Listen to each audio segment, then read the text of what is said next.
Hello everyone, मेरा नाम है अनस और मैं एक स्पेशल एजुकेटर हूं। और आज जो है वो आज का टॉपिक है नेगी मॉडल। ये एक डिसेबिलिटी का बहुत ही फेमस मॉडल है जिसके बारे में आपको पता होना चाहिए और आज हम इसके बारे में जानेंगे।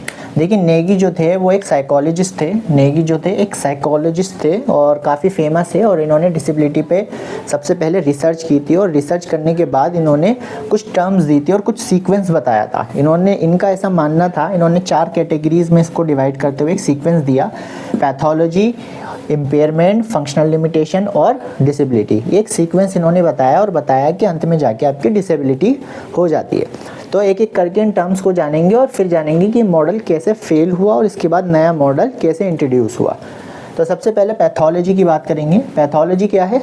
पैथोलॉजी एक तरह का डैमेज है, यानी कि अगर आपको कोई भी सेल या टिश्यू कोई डैमेज हो जाता है ना, बॉडी के किसी पार्ट में कोई सेल्स या टिश्यू का कोई डैमेज हो जाता है, टिश्यू लेवल पे या सेल्स लेवल पे कोई डैमेज हो जाता है, तो उसे आप पैथोलॉजी कहते हैं। इनका ऐसा कहना था कि ये पैथोलॉजी है। और उस पैथोलॉजी की वजह से अब सेल और टिश्यू जो होगा डैमेज, वो डैमेज जब ज़्यादा बढ़ जाएगा तो एक क्या ले लेगा, वो पूरे ऑर्गन को ख़राब करेगा। यानी कि जो डैमेज होगा वो ऑर्गन लेवल पर होगा, ऑर्गन डैमेज होगा, ऑर्गन डैमेज हो जाएगा।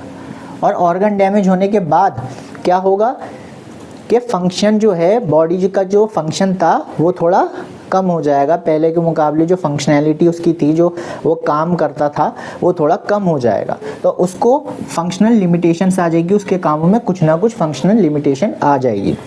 नेक्स्ट है कि डिसेबिलिटी, और अंत में जाके डिसेबिलिटी हो जाएगी। यानी कि जो एबिलिटी थी उसको काम करने की पहले वाली, वो अब क्या हो गई है, वो अब ख़राब हो गई है, अब वो पहले जैसा नहीं काम कर सकता। तो ये आपकी कहलाएगी डिसेबिलिटी। इसको मैं एक एग्जांपल से समझाता हूँ आपको, ठीक है। मान लीजिए कि आपके कोई भी एक कील, फांस या कुछ भी ऐसे मान लीजिए कि आपके हाथ में चुभ गई है या हो गई है, या मान लीजिए कोई बीमारी वगैरह आपको हो गई है जिसमें क्या है, इन्फेक्शन हो गया है। अब वो इन्फेक्शन आपके हाथों में, हाथ के अंदर आपके हाथ में फैल गया है और वो आपने इग्नोर कर दिया है। अब वो पहले तो बहुत छोटा था लेकिन समय के साथ वो बढ़ता गया, यानी कि जो डैमेज आपका जो इन्फेक्शन था वो सेल्स को और टिश्यू को डैमेज करा जब आपको असर नहीं हो रहा था, लेकिन धीरे धीरे करके वो बढ़ता गया और पूरे ऑर्गन को ख़राब कर दिया। जब उसने ऑर्गन को पूरे ख़राब कर दिया तो आप किसके पास गए? डॉक्टर के पास गए और डॉक्टर ने कहा कि सेप्टिक पूरा फैल चुका है अब, और अब ये और ज़्यादा ना फैले इसलिए हमें ये काटना पड़ेगा हाथ। तो मान लीजिए वो हाथ उनका काट देते हैं और अब वो सेप्टिक पूरे में नहीं फैलता। तो हाथ कट गया है, तो कटने के बाद क्या हो गया है, अब डिसेबिलिटी हो गई है कि पहले इस हाथ से जो काम करते थे वो, या कोई भी पर्सन है जो उस काम हाथ से लिखता था, है ना, या कोई भी काम इस हाथ से, लेफ्ट से या राइट से, किसी से भी करता था जो कट चुका है, तो वहाँ पर वो सारी डिसेबिलिटी कहलाएगी, क्योंकि उसकी जो फंक्शनैलिटी है वो थोड़ी अफेक्ट हो गई है।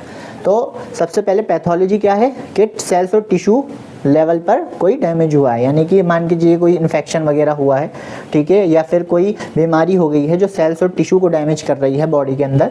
फिर वही जब बीमारी बढ़ जाती है या वो इन्फेक्शन बढ़ जाता है तो वो पूरे ऑर्गन को ख़राब करता है, तो ऑर्गन लेवल पर डैमेज होगा तो वो कहलाएगा इम्पेयरमेंट, और फिर फंक्शनैलिटी को ख़राब करेगा। अब ऑर्गन ख़राब हो गया है, मान लीजिए हाथ की उंगलियां मान लीजिए ख़राब हो गई हैं, तो हाथ की उंगलियां अब ख़राब हो गई हैं, तो हाथ की उंगलियों में से जो काम होते थे, जो फंक्शन हाथ अपनी फिंगर से करते थे, वो सारे अफेक्ट हो गए, उसमें लिमिटेशंस आ गई है। और एंड में जाके आपको क्या हो जाएगी, डिसेबिलिटी हो जाएगी। यानी कि जो एबिलिटी काम करने की थी इन उंगलियों की आपकी, वो सारी क्या हो गई हैं, अब वो ख़राब हो गई हैं और वो अब नहीं कर पाएंगे। तो आज की वीडियो में मैं आपको इतना ही बताना चाहूँगा। ये था नेगी मॉडल, और इसको जो है ये फेल हो गया था मॉडल। और ये फेल होने का इसका सबसे बड़ा रीज़न ये था कि इनका ऐसा, मतलब आगे जाके जिन्होंने इसे क्रिटिसाइज़ किया उनका ऐसा मानना था कि इस मॉडल में, ये जो मॉडल दिया है नेगी ने, इसमें हैंडीकैप वर्ड को इग्नोर किया है। हैंडीकैप वर्ड को इग्नोर किया इस मॉडल में, इसलिए इसको फेल हो गया ये मॉडल, ये फेल कर दिया गया, ये मॉडल फेल हो गया। इसका मेन रीज़न यही था, इसलिए क्रिटिसाइज़ करने के बाद हैंडीकैप वर्ड को इग्नोर किया इन्होंने, इसलिए इसको फेल कर दिया गया और इसके बाद एक नया मॉडल इंट्रोड्यूस हुआ। तो आज के लिए इतने ही, और नेक्स्ट वीडियो में हम ये जानेंगे कि इसके बाद कौन सा मॉडल आया नया जो इंट्रोड्यूस हुआ और उसमें क्या बताया गया है, और फिर उसे भी किस तरह से आगे जाके वो मॉडल भी और ज़्यादा मॉडिफाई हुआ आगे जाके। तो आज के लिए इतना ही, मिलते हैं नेक्स्ट वीडियो में। जब तक के लिए टेक केयर, गुड बाय।